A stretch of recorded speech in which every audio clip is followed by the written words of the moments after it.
This is literally like a dummy-proof checklist, so you don't have to worry about missing any steps. As long as you follow this checklist, you will have your first home or investment property in no time. Hey everybody, my name is Lillian Chuckweezy, and if you're new to my channel, welcome. I talk all about living in Philadelphia, and I give tips and advice to help you along your home buying or home selling journey to make it as smooth and as simple as possible for you. And if you haven't done so yet, go ahead and hit that like button, subscribe to the channel, and hit the notification bell so you don't miss when I drop any videos. And if you're looking for an agent to help you in the Philadelphia area, please go ahead and reach out to me. My information is down below in the description box. My team and I would love to help you buy or sell your next house. So the first thing on the home buying checklist is to figure out how much you can actually afford when it comes to buying a house.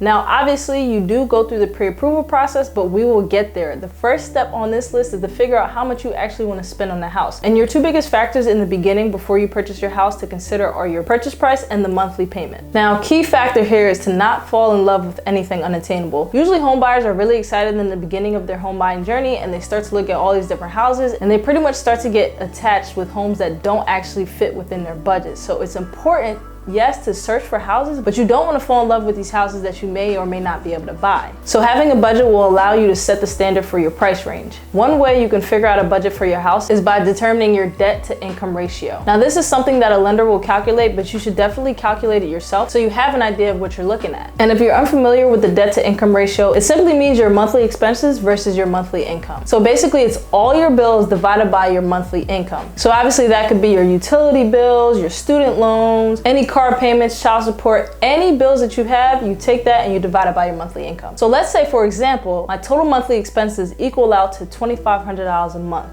but my income is actually $6,000 a month. So what I would do is divide that $2,500 a month divided by that $6,000 a month in income, and that'll equal out to 0.41 or 41%. And just generally speaking, your debt to income ratio really shouldn't exceed more than 43% on average, but different lenders are able to figure out different things for you. And another big factor to figuring out what you want to budget for your house is that you don't want to be house poor, meaning that you spend most of your income on just your house related expenses. So the second thing on this checklist is to save for a down payment. Now, your down payment can typically be anywhere from 3 to 20%, and even some government-backed programs may allow you to actually put down as little as 0%. Now, keep in mind, if you put down anything more than 20% of your down payment, you will actually be exempt from private mortgage insurance, or PMI. Now, private mortgage insurance is simply a fee that the lender charges to people who put down less than 20% as kind of like a precautionary thing, so just in case the borrower defaults and they can't make their monthly payment. Now, a bigger down payment actually results in a lower interest rate because it lowers the loan to value ratio, which lowers your lender's risk. And of course, lower interest rates mean lower monthly payments. Now, a bigger down payment can actually save you more money over the length of the term because, again, you'll be exempt from the PMI. And also, smaller monthly payments means a lower DTI, or lower debt to income ratio, which allows you to purchase your next primary residence or your next investment property. So I want to give you guys a couple quick tips before moving on when it comes to saving for a down payment. So you definitely want to build a budget, and you want to track your monthly income and expenses so it's easier for you to calculate your debt to income ratio when it comes time to actually purchase a house. Now, obviously you can do it manually, but it's actually really easy to download some of these apps and track your income and expenses automatically. There's a bunch of different apps. I particularly use Mint,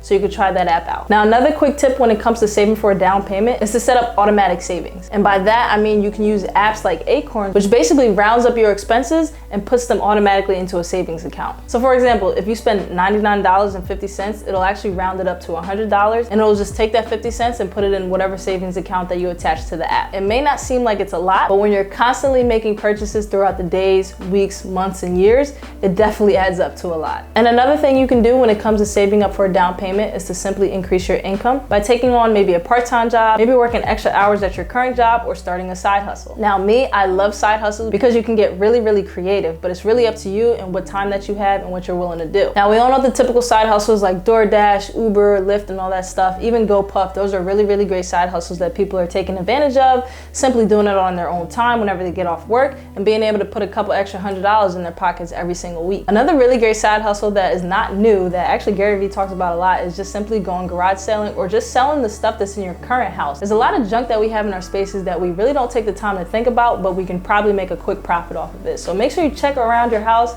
see what items that you don't use anymore, and just sell them off. Or you can try an app like TaskRabbit, which is basically an app where you can hop on there and you can get paid to do miscellaneous jobs. There's a whole bunch of jobs that you could choose from that you can do and just make some extra money. And of course, you should always be investing. Obviously, I'm not giving you investing advice, But I think you should always be investing in something, whether it's stocks, crypto, NFTs, whatever you want to do, but that's money that you definitely have to be willing to understand that you may lose. So for more quick, solid income, I would say just pick up a side hustle, but definitely be investing over the long period of time, regardless of your side hustle or a part-time job. Now, if you guys haven't done so yet, please go ahead and hit that like button and subscribe to the channel. Now let's get right back into it. So the third thing on the checklist that you have to do in order to purchase a house is to find a good, trusted real estate agent. And that's where I come into play. Of course, guys, I'm always going to be biased and recommend myself to you, but regardless, find yourself a trusted real estate agent and they will help you along this process. But please understand that all real estate agents are not created equally. And to be honest with you, most real estate agents do not work full-time. A lot of them work part-time because they already have a job. And to be honest, I understand because it does take some time to get into real estate and get moving and start getting transactions and make enough money to really sustain yourself. So that's why a lot of people work part-time, but me, I jumped right into it. So I'm a full-time real estate agent. I've been a full-time real estate agent this whole past year. I've been a full-time real estate entrepreneur the past 3 years in total. So I've been in the industry for quite some time and I would say I'm fully dedicated to it. So of course I'm going to recommend myself to you, but as I was saying, just make sure you get a trusted real estate agent who you know will actually be able to do the work that you need in order to buy a house. So basically your real estate agent will do the heavy lifting for you. They're going to look for the houses based on your criteria. They're going to go out there and show you the houses. They're going to negotiate with sellers. They're going to write up all the paperwork.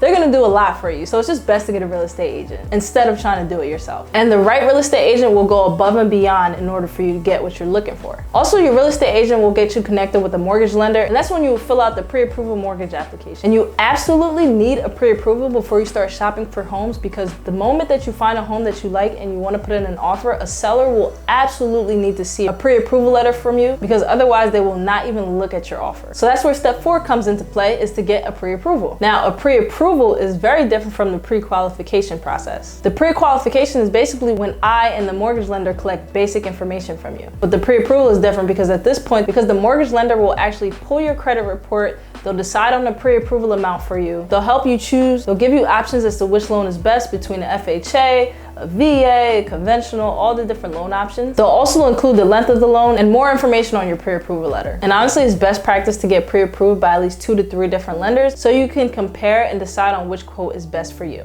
Now, I personally work with some really great lenders, so I always recommend the lenders that I work with to my clients. And this makes it very simple and easy for me because I know they're gonna get really great rates. And I'm also gonna be in direct contact with these lenders because I've developed relationships with these lenders, and therefore I'm in contact with them throughout the whole process of the pre-approval process all the way down to the closing table. And that just makes for a really smooth transaction. Now, the 5th step is to now start to go shopping with your real estate agent. Now, I wanna point out that this market is very hot. If you've been paying any attention to the real estate market, you would know it's pretty much hot in every area of the country.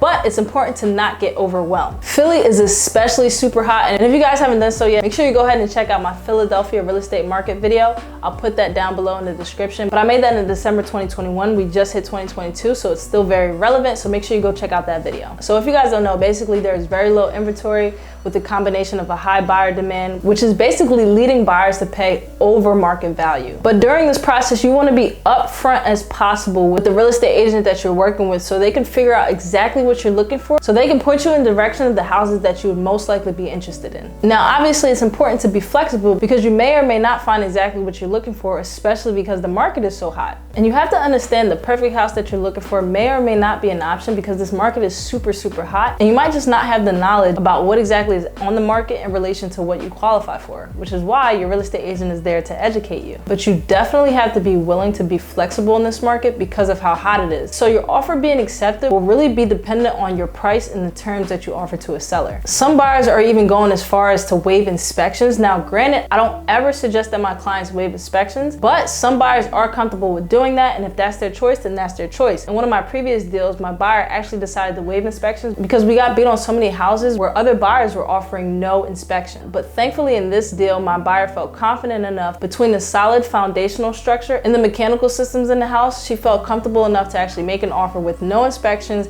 and it was a cash offer. So that's pretty much how we were able to get the deal accepted. This is why your real estate agent will be your guidance along your journey, because they will tell you what's working in this market, you know, what strategies to implement, what things that you can negotiate, and they should really be able to help you put in a competitive offer that will get accepted. And I really recommend in this market especially to be ready to make offers pretty much the day that you see a property, because these properties are going 3, 4, 5 days after being listed. So you have to absolutely be ready to put in offers right after you see a property that you're really interested in. Now, this is actually a list of 9 steps, but if I made it all in one video, we would be here for quite a long time. So I'm gonna break it up into a part 2, so make sure you guys be on the lookout for that. I'll drop that soon. But if you are looking to buy a primary residence or an investment property here in the Philadelphia metro area, then please go ahead and reach out to me. My team and I would love to help you along your home buying or home selling journey. Feel free to contact me. My information will be down below in the description box. You can give me a call, you can schedule a consultation call, or you can email me. So feel free to reach out. And until the next video, guys,